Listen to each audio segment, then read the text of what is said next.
अस्सलाम वालेकुम। Surf Excel, Maf marketing, Raje city और Al Syed traders presents all out जीतेगा Pakistan. Naseem Rajput metro one news के तमाम नाजरीन से मुखातिब है। एक और तगड़ा मुकाबला इस वक्त अबू धाबी में जारी है कि जहां पर मुल्तान सुल्तान्स की टीम मद्दे मुकाबिल है लाहौर कलंदर्स के। दोनों टीमों के लिए बड़ा इंपॉर्टेंट मैच और खासकर लाहौर कलंदर्स जो एक वक्त में लग रहा था कि सबसे तगड़ी टीम है और बहुत आसानी से ये प्लेऑफ में जाएगी और शायद टाइटल भी जीत जाए, लेकिन पिछले 3 मैचों में मुसलसल कलंदर्स को शिकस्त का सामना करना पड़ा है। कल भी कराची किंग्स के खिलाफ वो 7 रन से मैच हार गए थे, लेकिन कल के दोनों मैचेस जो थे उन्होंने पाकिस्तान सुपर लीग के छठे एडिशन में कहीं ना कहीं एक रूह जरूर फूंक दी है, क्योंकि कल जो पहला मैच खेला गया था 479 रन स्कोर हुए थे इस्लामाबाद यूनाइटेड वर्सेस पेशावर ज़ल्मी, और उसके बाद जो सेकंड मैच खेला गया था गो के उसमें 200 रन भी स्कोर नहीं किए थे, लेकिन बड़ा तगड़ा मुकाबला देखने को मिला और कहीं ना कहीं नूर अहमद जो स्पिनर को शामिल किया था कराची किंग्स ने अफगानिस्तान के, उनका बड़ा रोल रहा। इसी तरह मोहम्मद इलियास ने भी आके बड़ी अच्छी बॉलिंग की थी, आमिर खासे बेहतर दिखाई दिए। तो अम्माद वसीम की क़यादत में कराची किंग्स की टीम ने 3 शिकस्तों के बाद बिलाखिर फतह हासिल कर ली, लेकिन हैरानकुन और इंटरेस्टिंग सूरत हाल पाकिस्तान सुपर लीग में यह दिखाई दे रही है कि अब तक सिवाय इस्लामाबाद यूनाइटेड के किसी टीम ने भी क्वालिफाई नहीं किया है। यानी कि अभी 3 टीमों ने क्वालिफाई करना है। कोयटा ग्लैडिएटर्स के लिए तो चैप्टर बंद हो गया है। कल वो अपना आखिरी मैच खेलेंगे अगेंस्ट कराची किंग्स, लेकिन कराची किंग्स, मुल्तान सुल्तान, पेशावर ज़ल्मी अपने मैचेस खेल चुके हैं, 10 पॉइंट्स पर हैं। वो तो दूसरों के रहमो करम पे दिखाई दे रहे हैं कि वो उसको हरा दे, उसका रन रेट वहां कम हो जाए। वैसे पेशावर ने अपना रन रेट पिछले मैच में बहुत अच्छा कर लिया जब उन्होंने 247 रन के जवाब में सिर्फ 15 रन से मैच हारा था, तो अपने रन रेट को भी बेहतर कर लिया। इंटरेस्टिंग सूरत हाल है पाकिस्तान सुपर लीग में। लेकिन शुएब मकसूद की हम पहले भी बहुत बात कर रहे थे और शुएब मकसूद की मैं आज भी बात करूंगा। बहुत इंप्रूव बैट्समैन दिखाई दिए ये सर्किट में, आज से नहीं बल्कि पिछले 2 साल से परफॉर्म कर रहे हैं, लेकिन उन्हें मौका नहीं दिया गया। मिडिल ऑर्डर बैटिंग के हवाले से बहुत तशवीश में मुब्तला दिखाई देते हैं। टॉप ऑर्डर में भी बाबर आजम अगर 84 रन कर रहे हैं तो कराची किंग्स नहीं जीत रही, 82 कर रहे हैं तो नहीं जीत रही। लेकिन कल अम्माद वसीम के क्रूशल मौके पे 30 रन बहुत इंपॉर्टेंट थे जो उन्होंने 18 गेंदों पे स्कोर किए थे, वरना 44 गेंदों पे 54 रन स्कोर करके गए थे बाबर आजम ऐसी विकेट पर के जहां जो पहला मैच खेला गया था उसमें 479 रन स्कोर हुए थे। बात करेंगे इन तमाम इशूज पर। हमारे साथ गुफ्तगू के लिए मौजूद हैं पाकिस्तान के फॉर्मर फर्स्ट क्लास क्रिकेटर, अपने वक्त के जबरदस्त सीमर हुआ करते थे, एक बड़े डिपार्टमेंट के से वाबस्ता हैं, कोच भी हैं, पाकिस्तान क्रिकेट बोर्ड के मैच रेफरी के भी फराइज अंजाम देते हैं, क्रिकेट एनालिस्ट अलीम मूसा साहब। Thank you very much Aleem भाई, बहुत बहुत शुक्रिया। उनके साथ तशरीफ रखते हैं अल सैयद ट्रेडर्स के CEO, क्रिकेटर भी हैं, क्रिकेट एनालिस्ट भी हैं, लेकिन क्रिकेट लवर बहुत जबरदस्त किस्म के सैयद अब्दुल माजिद शाह साहब। Thank you very much Majid भाई। इस जानिब आ जाता हूं तो आपके जाने पहचाने क्रिकेट एनालिस्ट जो हमारी हर स्पेशल ट्रांसमिशन का खास तौर पर हिस्सा होते हैं, क्रिकेटर भी हैं, क्रिकेट एनालिस्ट भी हैं, और उनके जो तज्जिए होते हैं और स्ट्रेट होते हैं, बिल्कुल अड़ जाते हैं कि मैं जो बात कर रहा हूं वो सही कर रहा हूं। महबूब आलम साहब, बहुत शुक्रिया महबूब भाई, थैंक यू वेरी मच। जबकि इस्लामाबाद से हमें ज्वाइन करेंगे youngest ever test cricketer, Pakistan के तहलका मचा दिया था उन्होंने जब वो शामिल हुए थे पाकिस्तान क्रिकेट टीम में, छोटी सी उम्र के अंदर आ गए थे। हसन रजा जो कोच भी हैं, एक अकेडमी भी रन कर रहे हैं इस वक्त इस्लामाबाद में और क्रिकेट से पूरी तरह जुड़े हुए दिखाई देते हैं। Thank you very much Hasan Raza, बहुत बहुत शुक्रिया आपका भी। ऑल आउट का आप हिस्सा बने। हसन आपसे स्टार्ट लेता हूं आज, अब हमारे मेहमान हैं। हसन, ओवरऑल अगर हम देखते हैं तो फिर जबरदस्त किस्म के कल जो दोनों मैचेस खेले गए, इस्लामाबाद और पेशावर ने ऐसा लग रहा है कि रिदम हासिल कर लिया है अब आखिर तक आते आते। जी हाँ, PSL सीजन 6 का मैच जो है बड़े जोर शोर से जा रहे हैं मुझे भी, मगर शेख जाहिद सिक्योरिटी मकदम। हसन, आपकी आवाज थोड़ी सी डिस्ट्रैक्ट कर रही है जरा। 45 मैचेस चल रहे थे और इतनी गर्मी थी वहाँ पर, मगर अब जैसे जैसे मैचेस हो रहे हैं लो स्कोरिंग मैच थे, और जिस तरह से हाई स्कोरिंग मैच हमने देखा इस्लामाबाद का, और अनबीटन जो रन किए उन्होंने 247 रन किए, सेकंड जो है बल्कि हाईएस्ट रन जो है PSL के हो गए। और जिस तरह से उस्मान ख्वाजा की एक्सपेक्टेशन थी वो अनबिलीवेबल थी, उन्होंने बैटिंग करी, ऐसा लगा कि जैसे वो ऑस्ट्रेलियन भी क्लब का मैच खेल रहे हो, और उन्होंने कट शॉट भी किए, फुल शॉट करिए। अभी बहुत अच्छे मैचेस दिखने में आ रहे हैं, हाई स्कोरिंग मैचेस। वैसे हसन ऐसा लगता है कि थोड़ी सी टीम पहले अनाउंस कर दी गई पाकिस्तान की, वरना शुएब मकसूद जिस तरीके की बैटिंग कर रहे हैं और सिलेक्टर्स देख लेते, अगर आज की तारीख में भी टीम अनाउंस होती तो शायद शुएब मकसूद आ जाते मुमकिन खिलाड़ियों में। देखिए बहुत अच्छे प्लेयर हैं वो, कंसेक्यूटिव तकरीबन डोमेस्टिक भी खेल चुके पाकिस्तान की, और एक टाइम पे तो उनको इंतजाम सेकंड इंतजाम कहा जाता था, क्योंकि बॉडी को वेट करके खेलते हैं और नी जो है बैक करके खेलते थे, बॉल का वेट करके खेलते हैं वो, उनके पास टाइमिंग बहुत ज्यादा है और टाइम भी बहुत है शॉट खेलने का, बैक पे खेलते हैं, सारे शॉट्स उनके पास हैं। अगर आप आसिफ अली की बात करें, आसिफ अली देखें 14 गेंदों पे 47 रन किए, मैच इनिंग्स विनिंग जो उन्होंने परफॉर्मेंस दी, उनको मुसलसल चांसेस मिल रहे हैं। उसके बाद इफ्तिखार अहमद को देखें, कंसेक्यूटिव वो खेल रहे हैं, पिछले 5-6 सालों से खेल रहे थे, तो व्हाई नॉट शुएब मकसूद जो है वो ऐसे प्लेयर हैं कि डेफिनेटली T20 में खेल सकते हैं और पाकिस्तान के लिए अच्छी परफॉर्मेंस दे सकते हैं, विनिंग पोजीशन में जा सकते हैं। लाहौर कलंदर्स बहुत तगड़ी टीम लग रही थी, कलंदर्स का एकदम से ग्राफ इतना नीचे आ गया, हालांकि जो उनकी बॉलिंग शाहिनशाह अफरीदी, हारिस रऊफ, फॉकनर, राशिद खान, कलंदर्स मेरे ख्याल है कुछ बैकफुट पे आ गए। हसन बैन जैसे प्लेयर हैं उन्होंने धूम मचाई हुई थी लाहौर के अंदर में, और उनके पहले से रन से निकले इस दफा, और जिस तरह से आपने देखा कि सबसे ज्यादा छक्के मारने वाले का रिकॉर्ड भी उनके पास ही था, और कराची के खिलाफ एक्स्ट्राऑर्डिनरी बैटिंग करी, उसके बाद धूम मचा दी। मगर हमेशा जब भी कोई ऐसा बड़ा प्लेयर होता है वो कंसिस्टेंसी दिखाएगा, जैसे बाबर आजम दिखा रहे हैं, तो डेफिनेटली अगली टीम जो है मुश्किलात का शिकार होती है।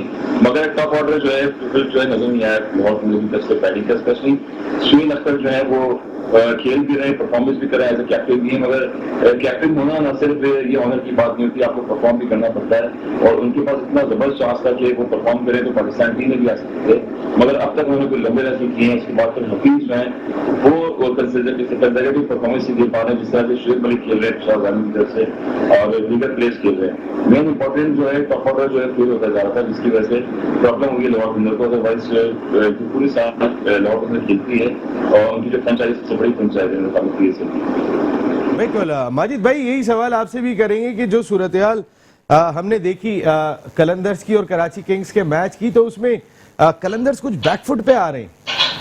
कलंदर बस बैकफुट पे पिछले 2-3 मैचों में आई है, बाकी तो आपने कलंदर की परफॉर्मेंस देखी है, बहुत अच्छी रही है।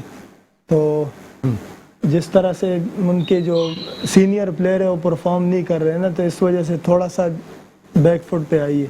हफीज को परफॉर्मेंस करनी पड़ेगी। हफीज फखर भी उस तरह परफॉर्म नहीं कर रहे हैं, ये इनके लिए बड़ा एक लम्हा फिक्रिया है।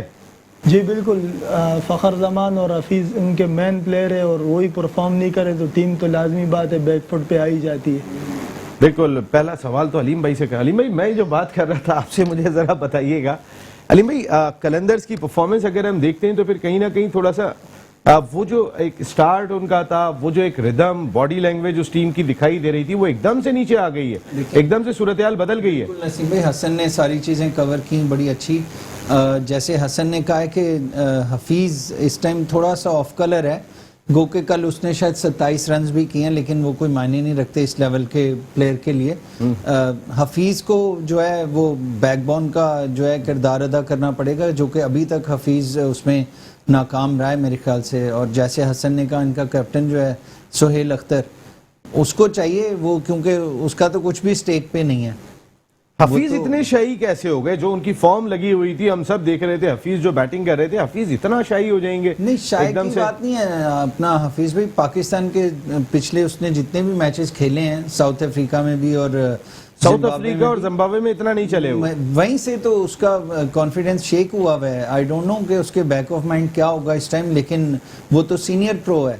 हफीज़ को जो है वो लीडिंग फ्रॉम द फ्रंट वाला पार्ट प्ले करना पड़ेगा। अगर अभी लाहौर कलंदर यकीनी तौर पे थोड़ी सी नीचे गई है, लेकिन अगर ये जिस तरह लीड कर रहे थे कराची वाली लेग में, अगर इन्होंने दोबारा कम बैक करने तो इनके सीनियर्स को बहुत ज़्यादा पार्ट प्ले करना पड़ेगा। कुछ ओवर कॉन्फिडेंट लगे लाहौर कलंदर्स। एक इंसिडेंट भी हुआ था सरफराज और शाहिनशाह अफरीदी का, फिर एक अच्छा जेस्चर शाहिनशाह अफरीदी की जानिब से ट्विटर पे उन्होंने इसको अपोलोजाइज किया। सरफराज ने भी अपने बड़े भाई का रोल प्ले किया कि आप मेरे छोटे भाई हो। अच्छा है, ग्राउंड में चले हो जाता है, लेकिन इस चीज़ को क्लियर किया। लेकिन ये टीम कुछ ओवर कॉन्फिडेंट दिखाई दे रही है। चाहे शाहिनशाह अफरीदी, हारिस रऊफ की बॉडी लैंग्वेज देख लेंगे, जैसे ग्राउंड में आते हैं जैसे मैच फतह कर लिया उन्होंने। जी बिल्कुल नसीम भाई, अगर आप टीम के हिसाब से देखें तो ये वाहिद टीम है जिसमें बहुत बड़े बड़े नाम खेल रहे हैं काफ़ी, जो इस वजह से इनकी परफॉर्मेंस पे ऊपर भी जब ज़्यादा बड़े नाम खेलते हैं तो कहीं ना कहीं जो है फ़र्क आने लग जाता है। और अगर मेन वजह इस लाहौर कलंदर्स की यही है कि अगर आप कराची में देखें तो कराची में मैंने कल भी बताया था कि हफीज़ और फ़खर जमान परफॉर्म कर रहे थे, और अभी दुबई में जब से लीग ट्रांसफ़र हुई है तो उस तरीके की परफॉर्मेंस ना फ़खर जमान कर सकें और ना हफीज़ कर सकें। और जब आपकी बैटिंग की रीढ़ की हड्डी समझे जाते हैं फ़खर जमान और हफीज़, और जब वही डगमगा जाएंगे तो लाजमी सी बात है कि कहीं ना कहीं कॉन्फिडेंस शेक हो जाता है बॉलर्स का भी और पूरी टीम का भी। बिल्कुल। अगर हम देखते हैं हसन, आपसे थोड़ी सी बात करेंगे हसन, ओवरऑल हफीज एक हमारे मेन कंटेंडर दिखाई देते हैं। पाकिस्तान सुपर लीग की बात कर लूं या अगर हम वर्ल्ड T20 को सामने रखें तो फिर फखर और हफीज का बहुत बड़ा रोल दिखाई देता है अगर हम देखें। लेकिन कहीं ना कहीं अगर हम देखते हैं हसन तो फिर वो दोनों के दोनों उस अंदाज से परफॉर्म नहीं कर पा रहे कि जो उनसे एक्सपेक्टेशन है या जो हम उम्मीद कर रहे हैं उनसे। हसन जी। लेकिन सबसे पहले तो उसी भाई हफीज नो डाउट बहुत बड़े प्लेयर भी हैं और 18-19 साल से कंजर्वेटिव पाकिस्तान के लिए खेल रहे हैं। अगर मैं बात करूं दोबारा शेर मलिक की, आपकी शेर मलिक की बैटिंग देखें आप अगर, तो कितना कंसिस्टेंसी उसमें है और वो सिंगल डबल कर रहे होते हैं। और अंडर 19 से उन्होंने अपना कैरियर का आगाज किया। शेर मलिक और कामरान अकमल जैसे प्लेयर हैं और बॉल का वेट करके खेलते हैं, तो हफीज की भी वही क्वालिटी है। मगर इनफॉर्म बैट्समैन जो भी होता है उसको अपनी फॉर्म में वापस आना पड़ता है और कंसिस्टेंसी टॉप लेवल पे जो है वो इम्पोर्टेंट जैसे बाबर अगर आप देखें तो स्टार्टिंग में अभी हम ऐसे करते हैं और पिच को करते हैं, बॉलर को भी करते हैं और लंबे रन की कोशिश करते हैं। हफीज की यही क्वालिटी है कि आज की सेट में बहुत थोड़ा सा खेले गए तो पिच लगाए, ऑफ स्टंप पे आउट हुए हैं और बॉल का वेट भी कर रहे हैं। थोड़ी सी टाइमिंग, थोड़ी सी रिफ्लेक्सेस उन्होंने स्लो किए हैं जिसकी वजह से पूरी बॉडी जो है वो बॉल पे नहीं आई है। अगर फखर जमान की बात करें तो फखर जमान जो है वो स्ट्राइकर है बहुत बड़ा और बॉल को जल्दी पिक करते हैं, मगर अपनी पोजीशन जो है शॉर्ट खेलने में बहुत ज्यादा जल्दी क्विक रिलैक्स पे जाने खेलने की कोशिश करते हैं। हमेशा जो है जब भी टॉप लेवल पे आप खेलते हो वर्ल्ड क्लास प्लेयर खेल रहे हैं और जिस तरह से बाहर के न्यूजीलैंड के, ऑस्ट्रेलिया के और वेस्ट इंडीज के प्लेयर्स आए हुए हैं तो डेफिनेटली वीक लेते हैं बैट्समैन को। फखर जमान जो है वो ऑन पे ज्यादा खेलने की कोशिश करते हैं जिसकी वजह से आउट भी होते हैं, मगर टॉप लेवल पे आपको टेक्निक अपनी चेंज करनी पड़ेगी और फॉर्म में वापस आना पड़ेगा क्योंकि वर्ल्ड कप भी आ रहा है और फखर जमान जो है वर्ल्ड कप भी खेलेंगे और मेन बैट्समैन भी हैं, उन्होंने भी रन किए, कंजर्वेटिव टॉप ऑर्डर में रन कर रहे हैं, तो टेक्निक को चेंज करना पड़ेगा और शॉर्ट ऑफ सिलेक्शन बड़ी इंपॉर्टेंट होगी। बिल्कुल। हसन से आप लोग भी बात कर सकते हैं अगर कोई जहन में आए। अलीम भाई ये आपका कैमरा है, आप सवाल कर सकते हैं जी। क्योंकि अब हसन जो है मुझे काफ़ी कोच ही लग रहा है क्योंकि अच्छी बात कर रहे हैं, कोचिंग के हवाले से एकेडमी रन कर रहे हैं। यार हसन, क्या मशवरा होगा इस टाइम पाकिस्तान बैटिंग लाइन के लिए? एक तो इनका कॉम्बिनेशन क्या है, फिर किस तरह से अगर जैसे अभी आपने कहा वर्ल्ड कप के लिए, और क्योंकि अब इंटरनेशनल लेवल पे तो 26-27 कैमरे चल रहे होते हैं, वो हर एंगल से पकड़ लेते हैं बैट्समैन की कमजोरी, तो उसके लिए कैसे काउंटरफेट करना चाहिए बैट्समैन को? और इस तरह के बैट्समैन जो कि मशहूर ही या तो आर या पार के लिए हों, आउट होना उनके लिए कोई मुश्किल नहीं होता, छक्का मारना भी मुश्किल नहीं होता, तो क्या मशवरा होगा तुम्हारा उनके लिए? भाई आप लोग सीनियर भी हैं, बड़े अच्छे क्रिकेट खेले हैं, टॉप लेवल के भी फर्स्ट क्लास खेले और क्रिकेट में आपको तो पता है कि बैड टच तो आता रहता है, मगर जब भी हम प्रोफेशनल लेवल पे टॉप लेवल पे खेलते हैं तो हमारे वीडियो एनालिसिस होते हैं वो दिखाए जाते हैं और जब हम टीम का स्क्वाड होते हैं हमें वीकनेस बताई जाती है, बॉलर्स की क्या वीकनेस है और बैट्समैन की वीकनेस दिखाई जाती है और बताना पड़ता है कि कहाँ पर खेलना है। तो उसके प्लान के मुताबिक आपको खेलना पड़ता है। अगर मुसलसल आप एक ही शॉट खेलते रहेंगे तो वो डिफिकल्ट हो जाए आपके लिए। अगर मैं बात करूँ आसिफ अली की, आप देखें कि मुसलसल मिडविकेट पे आउट हो रहे ऑन पे, मगर जब इस्लामाबाद का मैच आया और नंबर 3 पोजीशन पे उनको भेजा गया तो वो उनको जाके ये मैसेज दिया गया कि आउट होने से डरना नहीं है आपने और फ्लो में खेलना है। जब वो फ्लो में खेलना है तो रन निकले। हमारे यहाँ पाकिस्तान में ये प्रॉब्लम होते हैं कि डर लगता है कि मुझे शायद एक चांस मिलेगा या सेकंड चांस नहीं मिलेगा, जिसकी वजह से जो है घबराते टीम प्लेयर और कंसिस्टेंसी नहीं दिखाते। तो मेन चीज जो है आपको अपनी टेक्निक से खेलना पड़ता है और जो बेसिक चीज है उतनी है जो हमारी हाई परफॉर्मेंस सेंटर है, NC एकेडमी हो गया, वहाँ पर मोहम्मद यूसुफ कोचिंग कर रहे हैं आजकल और सकलैन मुसाफर कर रहे हैं, दीगर बहुत से हो गए, मगर उनको वो चीजें सिखाई जाए जो लेटेस्ट क्रिकेट में आई हुई है। और वादर की 90s की क्रिकेट हो गई, हमने भी खेली, उन्होंने भी खेली है, मगर करंट पोजीशन ये है कि जिस तरह से टेक्नोलॉजी फास्ट होती जा रही है, बॉलर जो है शॉर्ट ऑफ ब्लैक बॉलिंग करते हैं और वीट करते हैं बैट्समैन को बॉल करनी है। उसी तरीके से जो जैसे आप प्रैक्टिस करवा रहे हैं वैसी जो है वो मैच में भी आपकी परफॉर्मेंस आपके एनालाइज वो चीजें करनी चाहिए और प्रिपरेशन जो है मैच के लिए होनी चाहिए। बिल्कुल हसन, आपका पॉइंट आया है यहाँ पे, लेकिन मैंने आपसे बात ये करनी है कि क्या हम फेयरलेस क्रिकेट खेल रहे हैं या नहीं खेल रहे हैं, क्योंकि हमें अगर बाबर आजम की अपनी परफॉर्मेंस भी उठा के देखते हैं वहां पर तो ऐसा लगता है वो विराट कोहली के रिकॉर्ड तोड़ने के लिए ज्यादा हसन एक्शन में दिखाई दे रहे हैं। पाकिस्तान क्रिकेट टीम की जरूरियात को शायद उस तरह मद्देनजर नहीं रख पा रहे। अनफॉर्चुनेट ये है कि बाकी कोई बैट्समैन परफॉर्म नहीं कर रहे हैं। अगर बाकी बैट्समैन परफॉर्म कर रहे होते तो पता चल जाता कि किस स्ट्राइक रेट के साथ वो आप इस वक्त बैटिंग कर रहे हैं, लेकिन इस वक्त चूंकि दूसरे परफॉर्म ही नहीं कर रहे तो हसन नजर वो उसके लिए टेक्निक पे बाबर आजम जैसी टेक्निक भी पड़ेगी। तीनों फॉरवर्ड में खेले और एक ही टेक्निक से खेलते हैं। अगर आप देखें बाबर आजम को कि वो पंच करते हैं बॉल को स्टडी करके खेलते हैं। में बात करेंगे, जरा एक ब्रेक ले लेता हूं, मैं वापस आता हूं तो फिर ये ऐसा टॉपिक है कि जिस पर जरा डिटेल में बात करनी है कि हम फेयरलेस क्रिकेट नहीं खेल रहे। यहां पर पीएसएल में फेयरलेस दिखाई दे रहे हैं, आसिफ हो गए, इफ्तिखार हो गए, शुएब मकसूद हो गए, पाकिस्तान क्रिकेट टीम में जाके हम फेयरलेस क्यों नहीं रहते? ब्रेक के बाद बात करते हैं। Surf Excel, Maf marketing, Raje city और Al Syed traders presents all out जीतेगा पाकिस्तान। एक मरतबा फिर आपको खुशामदीद कहते हैं। तगड़े मुकाबले इस वक्त जारी हैं पाकिस्तान सुपर लीग में। इस वक्त मुल्तान सुल्तान्स की टीम कहीं ना कहीं कोशिश में है कि लाहौर कलंदर्स को एक बड़ा टास्क दे, लेकिन शुएब मकसूद की विकेट गिरने के बाद कहीं ना कहीं थोड़ा सा बैकफुट पाएंगे। लेकिन रेली रोसो अब भी मौजूद हैं, खुशदिल शाह उनके पास मौजूद हैं। इनकी बैटिंग में एक डेप्थ भी दिखाई देती है। ओवर भी ज्यादा नहीं रह गए, लेकिन कितने रन स्कोर करते हैं ये देखना होगा, बहुत इंपॉर्टेंट है। महबूब भाई, मैं बात ये कर रहा था, अगर हम बाबर आजम को देख लें, बाबर आजम अगर बाकी बैट्समैन रन्स कर रहे होते ना तो शायद हम बाबर आजम और रिजवान की बैटिंग को बेहतर जज कर लेते कि टॉप ऑर्डर पे ये बेहतर है या नहीं है, लेकिन नीचे लोग रन्स ही नहीं कर रहे। तो ऐसे में तो आप छेड़ भी नहीं सकते कि भाई ये जो कर रहे हैं इनको भी हटा दोगे। लेकिन क्या वो सही खेल रहे हैं मॉडर्न डे क्रिकेट जो टॉप T20 टीमें खेल रही हैं?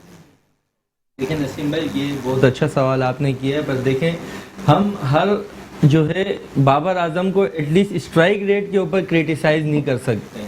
वो रन कर रहे हैं पाकिस्तान के लिए, पूरी टीम में 11 प्लेयर होते हैं, 11 के 11 प्लेयर जो होते हैं, जो आपकी बैटिंग लाइनअप होती है आपकी टीम में, सब ऐसी कम्बिनेशन बनता है कि कोई 130 के स्ट्राइक रेट से कोई प्लेयर को टास्क दिया जाता है कि आप खेलें, कोई 150 से, कोई 200 से, कोई इसी तरीके से जो इन द एंड आती है कहानी, तो वो एक अच्छा टोटल सज जाता है बोर्ड के ऊपर। अगर आप देखें कि अब जिस तरीके का अगर विराट कोहली बैटिंग करते हैं तो वो भी कोई इतनी हार्ड हिटिंग नहीं करते हैं, पर उनके साथ रोहित शर्मा होते हैं, वो अच्छी हिटिंग से गेम खेलते हैं। फिर नीचे KL राहुल, उनका स्ट्राइक रेट अच्छा होता है, नीचे से आके पंड्या अच्छा खेल जाते हैं। तो आपको ये चीज भी सोचनी पड़ेगी कि क्या बाबर आजम के साथ वो रोल अदा हो रहा है जो और टीमों के साथ हो रहा है। आप डेविड मलान को देख लें, वो नंबर 1 है, क्या उनका स्ट्राइक रेट इतना है? फिर भी मैं कहता हूं कि डेविड मलान हो गया, विराट कोहली हो गया, इनसे काफी बेहतर है स्ट्राइक रेट बाबर आजम का अभी भी। नहीं, बहुत सारी जगहों पे वो जिस तरीके की हिटिंग दरमियान में आके कर जाते हैं। देखिए, टॉप ऑर्डर पे बैटिंग कर रहे हैं, इनको पावर प्ले मिलता है, विराट कोहली को पावर प्ले नहीं मिलता। जी ठीक है ना। कोई बात आप करने कह रहे हैं जी? उसकी नसीम भाई, हसन सुन रहा है। देखें, बाबर आजम का जैसे नाम लिया महबूब ने, मैं समझता हूं कि बाबर आजम पे प्रेशर होता है, क्योंकि उसको पता है कि थोड़ा सा स्ट्रगल कर रहे हैं अगर लड़के, तो वो 2 प्रेशर में खेल रहा होता है। एक तो उसने रन्स भी टारगेट भी करके देना होता है, फिर वो कैप्टन है, उस पर रिस्पॉन्सिबिलिटी बहुत ज़्यादा होती है। तो ये प्रेशर जो है ना उसके ऊपर, इस जिंक्स से उसे निकलने के लिए उसको सपोर्ट बहुत ज़्यादा चाहिए। तो अब जैसे शुएब मकसूद अच्छी बैटिंग कर रहा है इस टाइम और एक्सपीरियंस भी है, उस पर कैश ऑन हो सकता है अगर ये लोग चाहें तो, एक एक्सपीरियंस उसके साथ लेके और उसको जो है एक बात ले सकते हैं। मकसद ये है कि यही मैं एक बात कहना चाह रहा हूँ कि जिस तरीके से अभी शुएब मकसूद खेल रहे हैं, ठीक है, क्या इंटरनेशनल क्रिकेट में आपको ऐसे बॉलर मिलते हैं कि एक इमर्जिंग आ रहा है, एक जो है थोड़ा हल्का आ रहा है, एक डोमेस्टिक का, वहां पे 5 के 5 तगड़े बॉलर होते हैं। और वहीं पे अगर आप देखें शोएब मकसूद को चांसेस मिले और क्या नाम है आसिफ अली को चांसेस मिले, ये उसी तरीके से आउट होते हैं। अब शोएब को जो लास्ट चांस मिला था काफी पहले मिला था जी नसीम भाई, काफी मिला था, पर ये भी शॉर्ट पिचेस के ऊपर आउट हुए थे। हसन को बचपन में शॉर्ट पिचेस पे बचपन में हसन को खिला दिया था आपने, जब हसन मैच्योर हुआ था उस वक्त तो आपने खिलाया नहीं। यही पॉइंट है कि हसन सवाल ये है बैट्समैन बना तो ये बेचारा कहीं नहीं था। उसके बाद बेचारे को उसको खिलाया ही नहीं। जब ये टेंडर बेचारा है नहीं है, जब ये तो नहीं है ना। आया था तो ठीक है। तो इस पे वो करना था इन्वेस्ट, वो भी कर दिया था पाकिस्तान ने, लेकिन जब इसने गुर सीख लिए थे बैटिंग के तो ये तो जब बाहर बैटिंग था आ उस गई टाइम। थी बिल्कुल उस वक्त नहीं खिलाया। कहने का मकसद ये देखें, अभी भी अगर बाबर आजम हसन, मैं यही आपसे बात जानना चाहूंगा कि अब रिजवान के इर्द गिर्द खिलाड़ी परफॉर्म करते हुए दिखाई दे रहे हैं। अगर उस शान मसूद ने रन स्कोर कर दिए, शोएब मकसूद रन्स कर रहे हैं, नीचे से आके आप देखते हैं तो रैली रोसो ने एक मैच के अंदर रन स्कोर कर लिए थे, कहीं खुशदिल शाह खड़े हो जाते हैं या जॉनसन चार्ल्स खड़े हो जाते हैं। बाबर को ना शर्जील से सपोर्ट मिल रही है, ना मार्टिन गप्टिल से उस तरीके की सपोर्ट मिल रही है, ना नीचे वाले प्लेयर से मिल रही है। तो ये भी तो एक प्रॉब्लम इस वक्त बाबर की जो पाकिस्तान टीम में थी वो कराची किंग्स में भी चल रही है। जी बिल्कुल, बाबर आजम तो अपनी परफॉर्मेंस दे रहे हैं, मुसलसल कोशिश करते हैं वो परफॉर्मेंस देने की। अगर आप बात करें कि एलेक्स सेल्स की बात करें, जो कराची किंग्स से खेल रहे थे और क्लास के प्लेयर हैं जो एक्स्ट्राऑर्डिनरी बैटिंग करेंगे के साथ भी पार्टिसिपेट किए, कुछ ऐसा ही के प्लेयर्स थे जो चाहिए थे कि जो लंबी इनिंग्स खेले बाबर आजम के साथ, मगर अनफॉर्चुनेटली वॉल्टन जैसे प्लेयर हैं, इतना एक्सपीरियंस प्लेयर नहीं है, वो भी एल्बिडब्ल्यू लगते हैं सी बॉल पे अर्ली ऑन, और वो क्लास नजर नहीं आती है। जिस तरह से टॉप क्लास बैट्समैन अगर आप देखें इस्लामाबाद यूनाइटेड में कॉलिन मनरो जो है किस तरह से खेल रहे हैं, वो मेरिट पे खेलते हैं, शॉर्ट ऑफ सिलेक्शन की देखें आप स्टार्टिंग में, और हमेशा जब भी एशिया की पिचेज होती हैं या दुबई की पिचेज होती हैं उसमें आपको थोड़ा सा बॉडी को लो करके खेलना पड़ता है, क्योंकि फोकस रहते हैं आप, क्योंकि ये ऑस्ट्रेलियन प्लेयर हैं, देखिए आप कितना स्मूथली खेल रहे हैं, और जितने ओवरसीज में आपको नजर आ रहे होंगे वो बहुत ही मेरिट पे खेल रहे होते हैं, शॉर्ट ऑफ सिलेक्शन इतनी क्लास की होती, और जब भी वो रन भी कर रहे हैं सारे प्लेयर, रैली रोसो ले लें, अगर आप उस्मान फौजर ले लें, और जिस तरह से सारे बैट्समैन परफॉर्म कर रहे हैं ओवरसीज के, एक्स्ट्राऑर्डिनरी इनिंग्स खेल रहे हैं, तो यही पाकिस्तानी प्लेयर्स हैं हमारे, उनको भी सही है। बाबर आजम की आपने बात की, वो तो एक्स्ट्राऑर्डिनरी खेल रहे होते हैं, क्योंकि बॉल में खेल रहे हैं और कंसेक्यूटिव रन करे जा रहे हैं, मगर कराची किंग्स में जो है अमान उसी में लास्ट मैच में रन किए। एक तो प्लेयर चाहिए ऐसे कि जो कराची किंग्स के साथ बैटिंग करें। शर्जील अब तक जो है वो लंबी इनिंग्स नहीं खेल पाए, तो खेलनी चाहिए डेफिनेटली, वही शॉर्ट सिलेक्शन आती है कि शर्जील को फोकस किया हुआ है कि जहाँ वो स्ट्राइक खेलते हैं मिडिल पे कहीं कभी, तो वहाँ वो फंस जाते हैं, ड्रॉप हो जाते हैं, तो शॉर्ट ऑफ सिलेक्शन बड़ी इंपॉर्टेंट होगी किसी भी बैट्समैन के लिए लंबे रन करने के लिए। आईसीसी टेस्ट क्रिकेट चैंपियनशिप का आज आगाज होना था, बारिश हो गई, मैच नहीं हो सका। कौन सी टीम ज्यादा तगड़ी लग रही है youngest ever test cricketer test cricket championship के फाइनल में?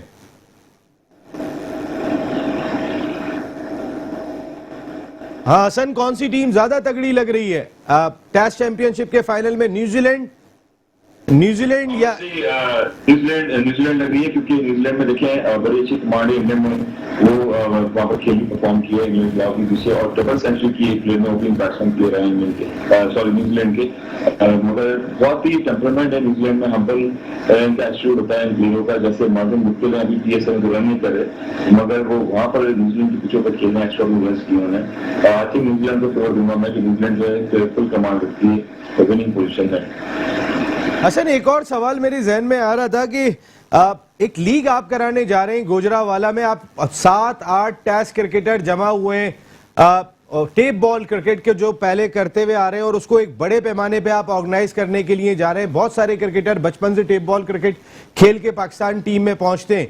ये क्या प्लान है आप लोगों का? 12 टेस्ट क्रिकेटर्स जमा हुए हैं, टेस्ट इंटरनेशनल क्रिकेटर्स, क्या प्लान कर रहे हैं ये? जी हाँ, टेप बॉल टूर्नामेंट जो है पूरी दुनिया में खेला जा रहा है, तो और प्रोफेशनली खेला जा रहा है। अगर दुबई की बात करें वहाँ टेप बॉल की टीमें हैं, और श्रीलंका में देखिए वहाँ टेप बॉल होती है, स्पेशली हमारे पाकिस्तान में 22 करोड़ की वहाँ में जो हमारा टैलेंट है वो बेसिकली स्टार्ट जो है वो स्ट्रीट क्रिकेट से करता है टेप बॉल की। ट्रिपल ए एसोसिएट्स मारकोर जो टूर्नामेंट है टेप बॉल का वो 26 जून से शुरू कर रहे हैं हम लोग गुजरावाला में, और गुजरावाला में जहाँ पर क्रिकेट होती है सियालकोट में होती है, पूरे पाकिस्तान में होती है, तो गुजरावाला स्टेडियम है जहाँ पर पर इंटरनेशनल मैचेस खेले गए, टॉप क्लास के मैचेस हुए और श्रीलंका की टीम आके खेली वहाँ पर, 90s में बहुत सारी टीमें आई वहाँ खेली। तो ये टूर्नामेंट हम ऑर्गेनाइज कर रहे हैं, इसमें टेप बॉल में बहुत सारे नाम हैं, नामी ग्रामी प्लेयर्स हैं जो आस्ते ओवर के स्टार भी बन रहे हैं। तो वो करम चकवाली बहुत बड़ा नाम है टेप बॉल का, तैमूर मिर्जा है, ये सारे प्लेयर्स हैं, तो ये भी वहाँ पार्टिसिपेट करेंगे इस टूर्नामेंट में। और ट्रिपल ए 68 और दीगर जो फ्रेंचाइज है वो ओपन के इसमें स्पॉन्सरशिप भी कर रही है। और जो मानसून चैंपियंस ये जो ट्रॉफी हो रही है और लीग हो रही है, टूर्नामेंट हो रहा है, ये 5 ओवर्स में मुश्तमिल होगा, 8 टीमें हैं इसमें। और इसकी जो हाईलाइट होगी बहुत ज्यादा, उस पर भी लाइव दिखाई जाएंगी और टेलीकास्ट भी होगी। अच्छा टैलेंट है पाकिस्तान में और प्रमोशन के लिए यही प्लेटफॉर्म होता है, प्लेयर को प्लेटफॉर्म मिले, टीवी पे मैचेस देखें और इसी से फिर वो हार्ड बॉल में आते हैं, इसी से प्रोफेशनलिज्म उनका शुरू होता है। तो लेट्स सी, देखते हैं वो इसको शूट कर रहे हैं टूर्नामेंट को इंशाल्लाह 26 जून से। ऐसा ब्रांड बड़ा है ये। माजिद साहब खुद टेप बॉल के बड़े तगड़े प्लेयर हैं। माजिद साहब कोई बात करने कह रहे थे आप? अस्सलाम वालेकुम हसन भाई।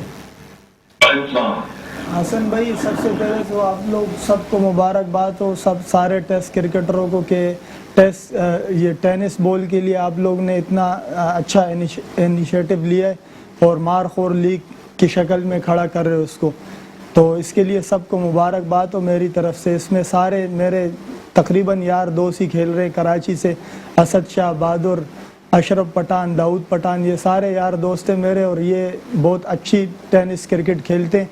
तो अगेन आपको मुबारकबाद पेश करना चाहता हूँ मैं। बहुत शुक्रिया, थैंक यू वेरी मच। इसलिए हम कोशिश करते हैं कि जो प्लेटफॉर्म हमें नहीं मिला है वो जो नई यूथ हमारी आने वाली उनको मिलना चाहिए। और उनको जब तक वो अपने आप को देखेंगे नहीं, टीवी पे हाईलाइट्स नहीं होंगे, हमारे लोग उनको सपोर्ट नहीं करेंगे, तो डेफिनेटली उनमें शौक बढ़ता रहेगा क्रिकेट का। और एनी काइंड ऑफ स्पोर्ट्स हो और उसमें हमें जो है स्पॉन्सरशिप स्ट्रॉन्ग होनी चाहिए, उनको चांसेस देने चाहिए ताकि उनके जो शौक है स्पोर्ट्स का वो ऊपर के सामने आए, आगे टैलेंट भी सामने आए उनका आगे। Thank you very much Hasan Raza, youngest ever test cricketer, बहुत बहुत शुक्रिया। इस्लामाबाद से आप शो का हिस्सा बने। अलीम मूसा भाई बहुत शुक्रिया। माजिद शाह साहब थैंक यू वेरी मच। महबूब आलम साहब आपका भी बहुत शुक्रिया। जो रिजल्ट आएगा इस मैच का, लाहौर कलंदर्स वर्सेस मुल्तान सुल्तान्स, वो कल के शो में डिस्कस करेंगे। कल 2 मुकाबले और कल राउंड मैचेस का आखिरी दिन है, जहां काए कोयटा ग्लैडिएटर्स कराची किंग्स का सामना करेंगे, जबकि मुल्तान सुल्तान्स और इस्लामाबाद यूनाइटेड की टीमें मद्दे मुकाबिल होंगी। तो इस्लामाबाद पहुंच चुके हैं, कोयटा बाहर हो चुके हैं, बाकी दोनों टीमें अपनी बका की जंग लड़ रही होंगी। कल का आखिरी दिन भी बहुत इंपॉर्टेंट। नसीम राजपूत या अपनी पूरी प्रोडक्शन टीम के साथ चाहता है। इजाजत जिंदगी रही तो फिर कल रात को 10 बजे आपसे फिर मुलाकात होगी। टिल देन अल्लाह निगहबान।